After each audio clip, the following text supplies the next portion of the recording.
Alrighty folks, want to make a video here today, and I have to warn potential viewers, this is probably going to be the most boring one I've made to date. We might discover something though, so that might mitigate the boredom a little bit. Now, what I was actually prompted by is, you might see we've the E36 pulled in here. For quite a while the tailgate struts, the gas struts, have been basically sagging, and I had noticed this for some time and had purchased a replacement pair on eBay, I think maybe 3-4 months ago. Just never got around to fitting them. So there, back during the Christmas period, I had to pick up some lengths of plastic pipe from a hardware store, and of course trying to load them in the back when the tailgate kept falling on my head finally prompted me to start thinking about it a little bit. So finally today, I've just gotten finished up with the differential stroke drive shaft saga with the 5 series. I decided it was about time that I changed out those two gas struts. It's very straightforward procedure. They literally just clip on and clip off, and I've got that tailgate now flying up. But when I was doing that, I realized that I couldn't actually remember when I last did a test on the battery. To the best of my recollection, I believe it was probably sometime last summer, so it's probably 6 months plus since I did any kind of checks on this pack at all. Now, I suppose for those that haven't really been following the saga with the E36, I'll just do a brief recap on it. I first started off with this car a good few years ago now. I think it was around the autumn of 2009 that I first started this particular project. And particularly around that time, lithium cells were basically massively expensive and not generally available to do the whole sending money off to China to get them. So I kind of bought into a little bit of the hype about lead, and I spent well over $3,000 on a lead acid battery for this car, and I researched it and I thought I was doing the right thing. I got a pack of 10 Odyssey PC2150 AGMs, and it was fine for testing the car, but was completely not practical as a car. It didn't go very far, it didn't go very fast, it didn't last very long, and I would have actually came very near at that stage to basically packing the whole thing in. But I was very fortunate. In around 2010 that I started a job with a small startup company, and they helped me greatly with the whole shipping and logistics exercise of getting cells out of China. Now, keep in mind that at that time they were still very expensive and didn't have a great C rating. 3C was the typical rating of a Thunder Sky prismatic cell. So I would have looked at alternatives, and the only cell that looked like that it could deliver the C rating and be in some kind of a reasonable price bracket that I could just about afford at that time was the Headway 4160S cell, which is what we have here. These are these blue cylinders, and you'll see videos from back when I was testing them and building the pack and all of that sort of thing. So I had to learn a lot about the cells. It meant wading through the whole kind of a cornucopia of things around management strategies, and whether you needed a BMS or didn't need a BMS, or whether they would balance or go drifting or all that. So there was quite a lot there, and it took me a good while to get a pack that would actually run the car.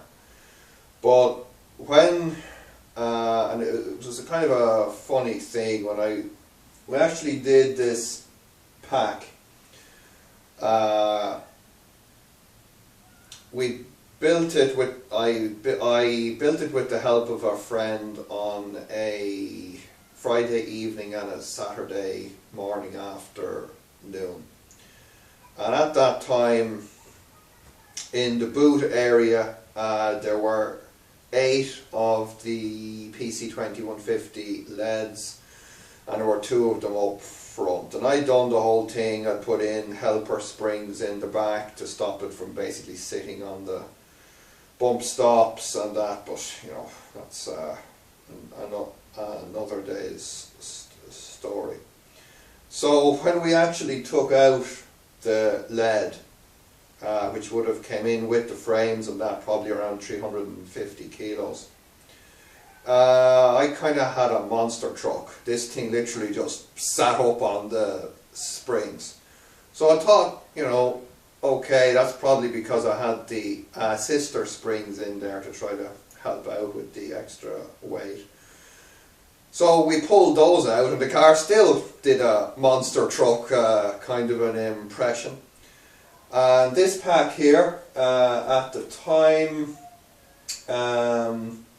the main section of it here, which is just this part that you can hopefully see here, we'll be going through it in minute detail very soon, so you can look forward to that. This had, oh god, I can't remember. I really can't. I'm going to have to take the fifth on this, but suffice it to say that the pack weighed about 90 kilos, and literally my friend and I just stood either side of the tail here, just one lift straight in, and even with that 90 kilos back in the car, it took a while for the springs to kind of settle themselves back down. But I'll never forget that first test drive, and it was where we did it was in an industrial estate, and there's a big hill going up the side.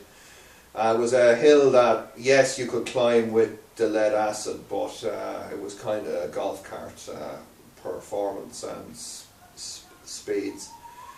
We put this pack in there. I literally, what can I say? I got the whole grin again. The car just rocketed up that hill. So as I say, then I kind of had to go through the whole thing with deciding what, you know, how I was going to manage the battery and whether I needed a BMS. And at that point, I was pretty convinced that I did. So I started building one. You'll see some videos of that process as well if you look back.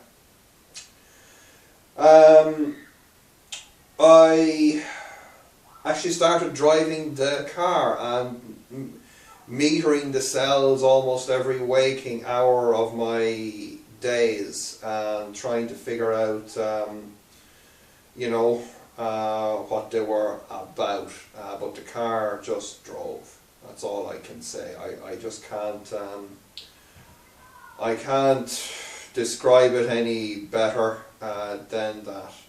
I can, you know, sit here for the next hour trying to pick out parts of it and describe how that felt, but I think suffice it to say the car drove, whereas it didn't previously.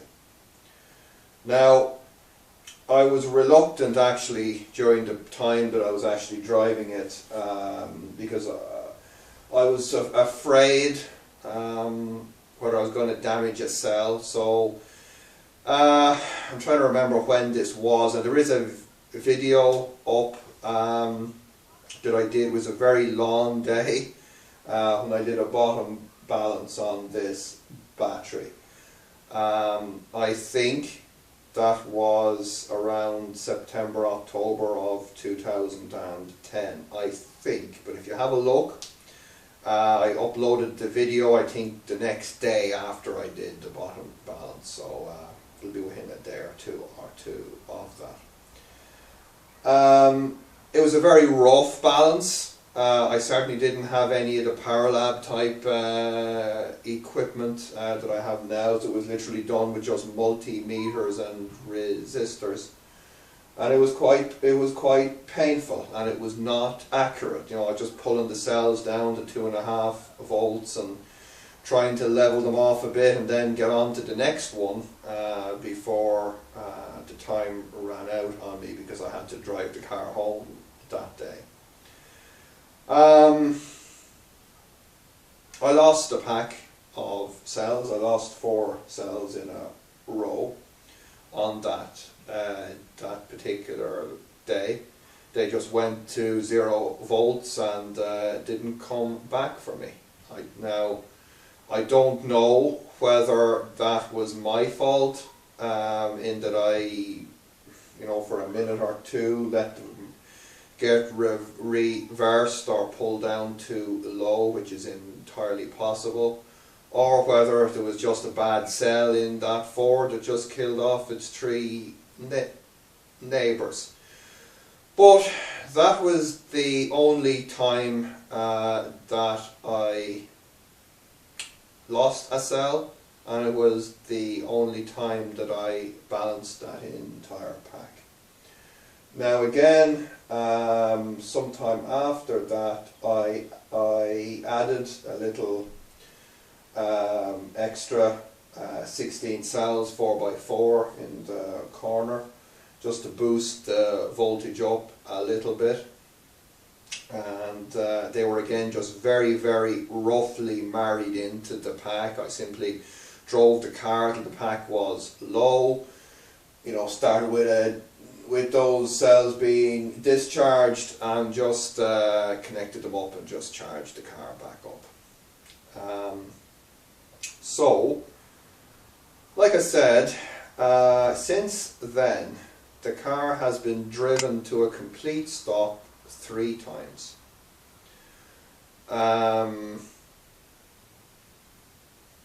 At both of those occasions,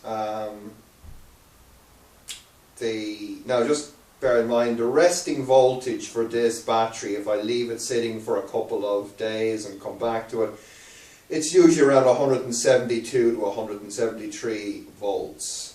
When I drove the car to a stop, it was well under 70-80 volts. Lots of the cells were well below 2 volts, and they were hot. And on those 3 occasions over the past, I don't know, 3.5 years, it was just, I suppose, accident the way that actually happened. But on all 3 occasions, I just plugged the car in, charged back up, charger stopped, drove it home. Was there damage to the pack? Possibly. I don't know, but I haven't seen it. So what we're going to do today is the following. I drove the car today just to do the shopping this morning, just local hop, about an 8-mile round trip. and I charged back up just there now today. And all I've really done with it is I've just driven it across the street and back again just when I was pulling the 5 Series out, just to give it a test after the drive shaft job. So it's probably got a few hundred yards on it since the last charge, and so it's just really taken the top surface charge off the pack. So what we're going to do now is I'm going to measure all of the cell voltages. I'm not going to write them down. If I was truthful, I never have. I've just, I suppose, used a kind of a pass-fail measure in my own head for if I have a problem or not. But as I said at the beginning, it's at least 6 months, if not more, since I have put a meter to this pack. So let's first of all have a look at the cells just with the top charge taken off. Then what I'm going to do is we'll plug the charger in just on a 13 amp socket, so we'll be putting around about 9-10 amps into the pack, and we'll monitor for any cells that go above normal voltages. I think this chair is going to go again on me. Got to get better glue. We'll monitor for any cells that go above spec just at the end of charge, and see what all of this stuff tells us. I have to confess at this stage I do have a confirmation bias towards being BMS-free, simply because I have been. So I suppose I have to counter that by testing and looking to see if my theory is wrong, and if it is, then I need to understand why. But right, so if you're not totally gone to sleep by now or clicked out of this video, I'll just change the camera angle around, and we'll start metering across the cells. It'll be the first phase, and then we'll plug in a slow charge just up at the CV phase, and we will see what we get. I should also point out that I'm running a version of the BMW charger that I've had in the car now for again quite some time. There's a video series about the build and the install of that. If you want to check the dates on it, please feel free. It's just ran flawlessly. It's never once overcharged the pack. It's never once failed to charge the pack. What can I say? I'll probably put a jinx on myself now, and it'll probably fail completely when I plug in on camera here.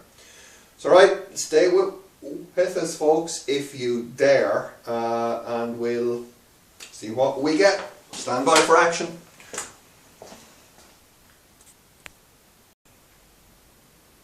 Okay, so just for anyone that's not terribly familiar with this battery, I think I remembered, I think it's 204 cells that we have here, and they're each 16 amp hour cells, and they're configured, excuse me, as 4P, so 4 parallel and 52 series. So what's 4 times 52? I think it's oh god, that's well, it's 208 cells then that I have. Right, well that was close enough. Now, during the time that I was building the pack, I did think that I was going to need a BMS, so with all the spaghetti. What I did was that each connection where there's a spaghetti wire connects to a cell interconnection. There's a little 2 amp quick blow fuse in there, so the chances of any kind of shorts are pretty nil, or negligible anyway. And across the front we have a big row of DIN rail terminals, and each cell is connected to the terminals apart from the top hat pack here, which I just never bothered because I was going to if I needed the BMS, but then when I didn't think I was going to need the BMS, I just decided to not bother connecting them up. So we'll start off, we'll do the main pack first on the where we have up to cell 41 here in the main pack. Then we'll do the top hat pack, and finally then we have the connections for the little call it a booster pack that I put in the side there sometime afterwards. And I did find actually that the actual, although the stated capacity of these cells is 16 amp hours, the most I was able to get out of one when Jack sent me a JLD meter was around 14 amp hours. I think 13 is probably a more practical figure, and it certainly explains why I didn't get the full capacity out of the pack that I had anticipated. So, okay then, let's go for some DC volts, and all I'm going to do is I'm just literally going to meter across, and I'm going to call out the voltage as it appears on the meter here, and you know, if we see anything that looks abnormal, we'll look at taking a note of it. So here we go. Number 1, 3.313 volts. Number 2, 3.315, 3.309, 3.305, 3.323, 3.347, 3.347, 3.363, 3.361, 3.347, 3.346, 3.359, 3.363, 3.367, 3.344, 3.364, 3.331, 3.345, 3.305, 3.359, 3.308, 3.308, 3.344, 3.345, 3.317, 3.378, that's a little bit higher, cell number 27, 3.309, 3.307, 3.309, 3.311, 3.344, 3.306, 3.315, 3.315, 3.309, 3.308, 3.311, 3.305, and 3.308. So that is the main pack underneath. So let's go to the top hat area here, as I call it. 3.304, 3.403. Interesting. 3.304, 3.371, 3.304, 3.313,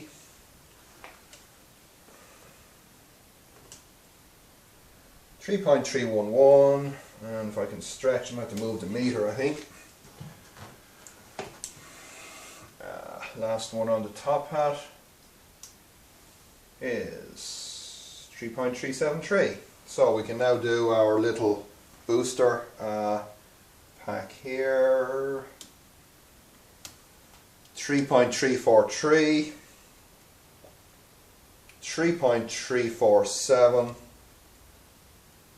3.303, and 3.321.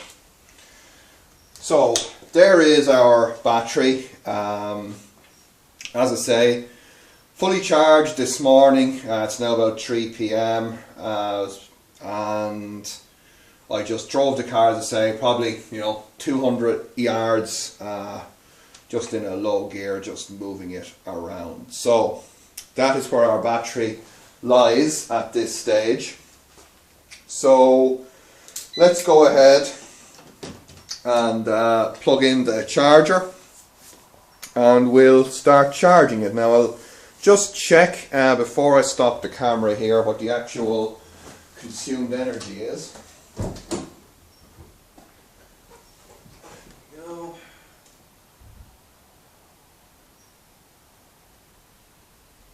Yeah, literally I've taken out 0.1 amp hours out of the battery.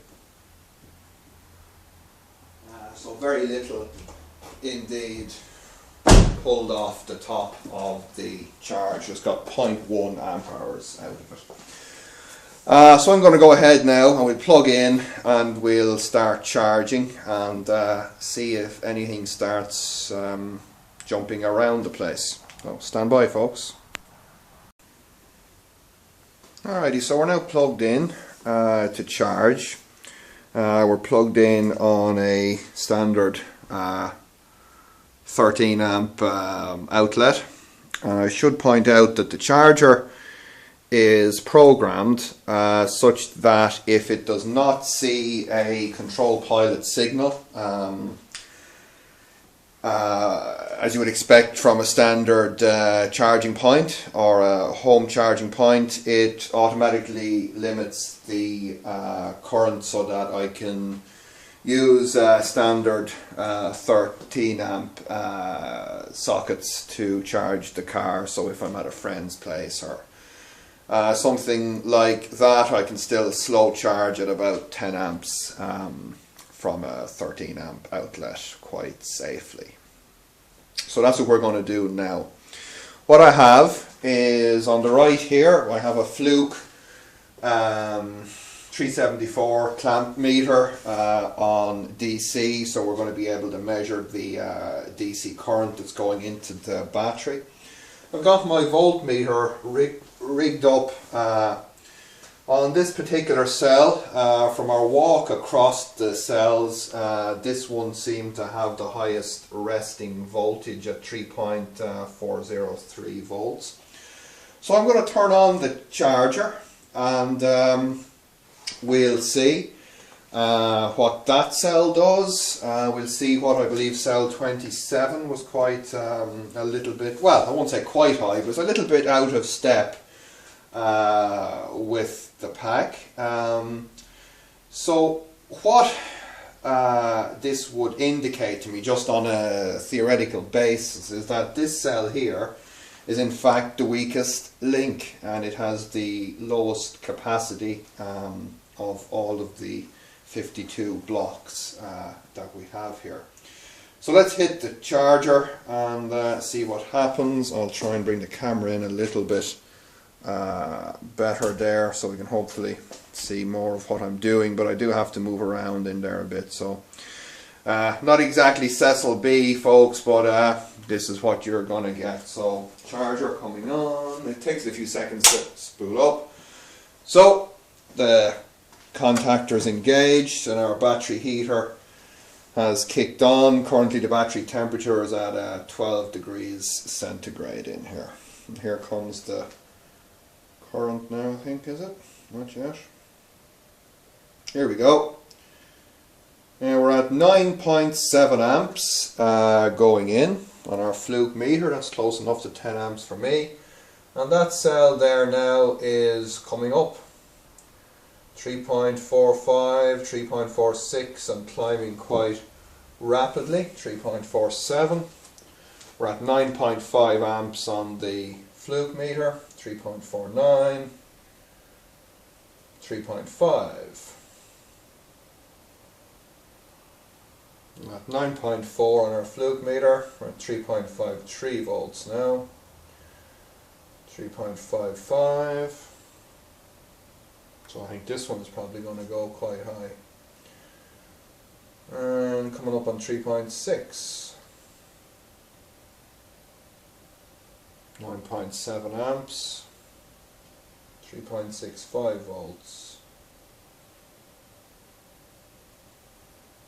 It's actually quite a cold day. I had the battery heaters on last night.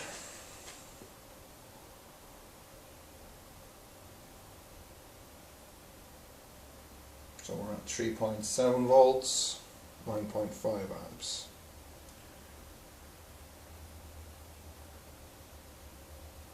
Now 3.8 volts. There we are. So at 3.83 volts, the charger cut off. It did a little attempt to do a CV phase, but detected that the voltage was quite high. So that's at 3.8 volts and falling back. So that is looking like, let's try number 27, is at 3.67 volts and falling back. The one beside it, 3.35, 3.36. So it looks like those two cells there, 3.36, 3.35, the remainder are mainly around. I'll just pick a few at random here. Yeah, 3.35, 3.36, they all seem to be holding in or about that area. So there we are, guys, just a very simple little test. As I said, it's not something that I've done in quite some time. It's quite interesting to see that, you know, we could identify just from a resting voltage perspective the fact that you know, that we had cell number 27, for example, here, and this cell in there. I don't have a number on. We're basically the weakest links. But as I say, that cell there just got to about 3.85 when the charger cut off. So that's certainly good enough for me. Probably means that that particular group of cells in there may have a bad cell. If you recall, when I was building this accessory pack here, I found 2 or 3 cells that were basically giving no capacity at all out of a batch of them that I had purchased. So I wouldn't be at all surprised to find if there's a cell giving very little capacity probably in some of those blocks. So yeah, am I going to do anything about that? No, I'm just going to drive the car. Essentially, I don't drive it much. I don't drive it much below, you know, maybe 35, 40 amp hours out of the pack is about the most that I ever take from it. And as I say, the times that I drove it flat, probably about maybe 43, 44 amp hours taken out of the pack. So that kind of backs up the fact that you're only really getting about 13 amp hours practically out of these cells. I do have a very rudimentary heating system out of this heating cable. It's just used for plants and so forth, tropical plants, tropical things. It works quite well. The pack definitely benefits from being, from being kept warm. I mean, just for example, this morning when I went out to do the shopping, I had the car plugged in last night just to run the battery heating, and the temperature measured here by this thermocouple at the top of the pack was at 23 degrees, whereas the coolant temperature for the controller was at about -3, and the motor frame was at about the same, something like -2 or -3. So there we are, guys.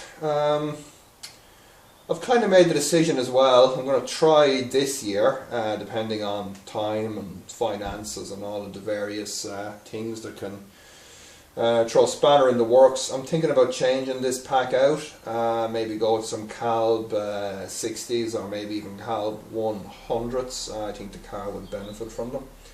It'd be certainly more practical, but at the minute it does all of my local journeys for me, and we'll see how we get on with the big grey cells in the land yacht. And yeah, so there you go. Boring video, and you know, I guess you know, if I'm trying to make a point here, I suppose it's that as I said earlier, you know, I haven't done anything to this battery apart from that one bottom balance a few years ago, and all I've done has been charge it and drive it. And even these, you know, poor quality cells are just getting on with it and doing what they do, which is charge and discharge, and they don't really care how they do it. I mean, there's a 500 amp controller in this car as a particular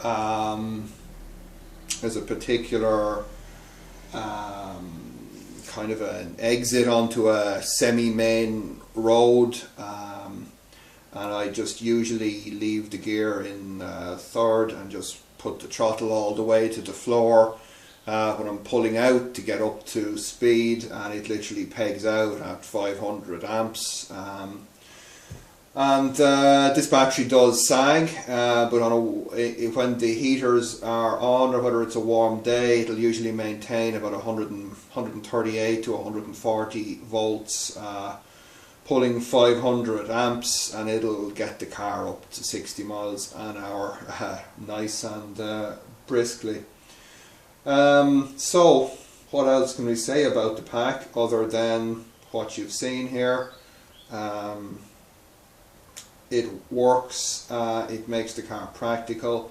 Yes, it's low capacity, you know, it could be a lot better, but it certainly got my feet wet with lithium iron phosphate, and yeah, we'll look at giving it an upgrade,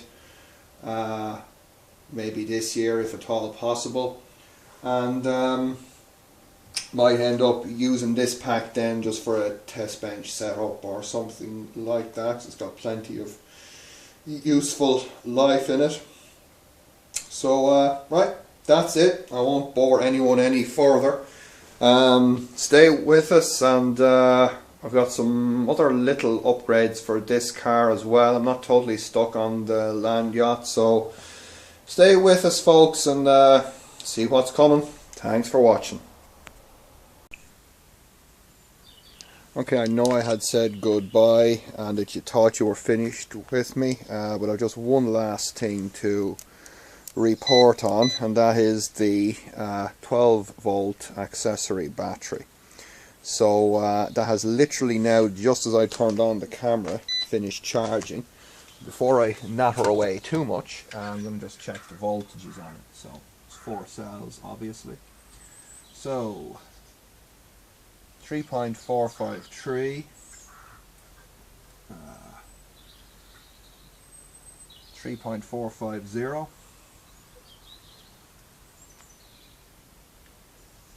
3.437, and 3.443. Now, I just want to tell you guys a couple of things about that battery.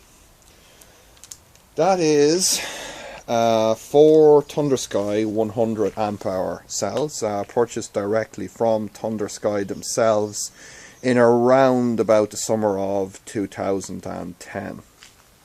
They've got a very rudimentary heater, just sitting on the top, of course, not the best place to have it at all. And this battery supplies all of the 12 volt systems in the car, because I don't run a DC to DC converter. Now, I want to tell you guys a couple of things that have actually happened to that battery.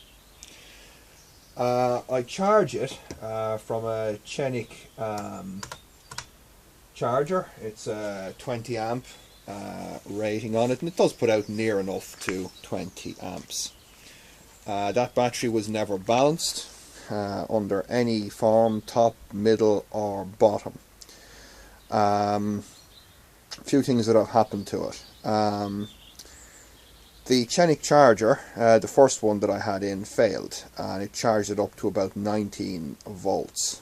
And well, luckily enough, I was coming out, had to visit a friend, and I had actually just came back from work, and I'd plugged in the car, gone in, ate my dinner, watched a bit of TV, came out and unplugged the car, hopped in, turned on the key, and the power steering pump sounded like a gas turbine. And when I pressed the button on the display to check the 12 volt voltage, it was at about 19.2 volts.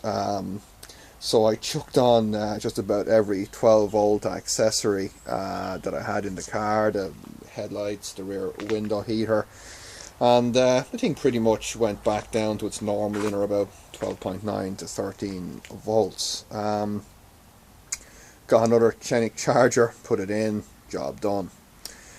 Now, what else has happened to it? Well, on another occasion, the plug that goes into the back of the Chenik had actually arced out and had actually eaten away the pin in there, to the point that the 12 volt charger wasn't actually getting any mains power to it.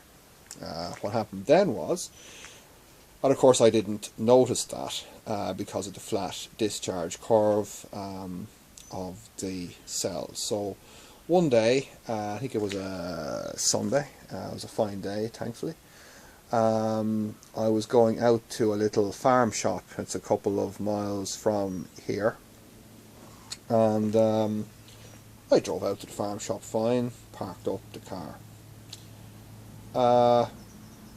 did whatever I was doing, hopped back in, started up, and I was just going to have to make a left turn, just coming back out. So when I was making the left turn, there was a fast ticking on the indicator, and I couldn't quite figure out why, but I just happened to check the 12 volt system, and it was down at about 10 volts. So, oh dear. Stopped the car, jumped out, tried to figure out what was going on, and of course still had a couple of miles to get home. So what I did was I pulled the fuses for the power steering and the brake pump, and drove the car home with no power steering and no servo assisted brakes. When I got in, just as I was pulling into the driveway here, the controller shut down, and that happens at about 9 volts. So again, changed out the charger, plugged in, charged up. So that's been the saga of the 12 volt battery. So, right, I'm finally finished now. So as I said, we have some more updates on this project as well, so stay with us folks, and fun things to come. Thanks for watching.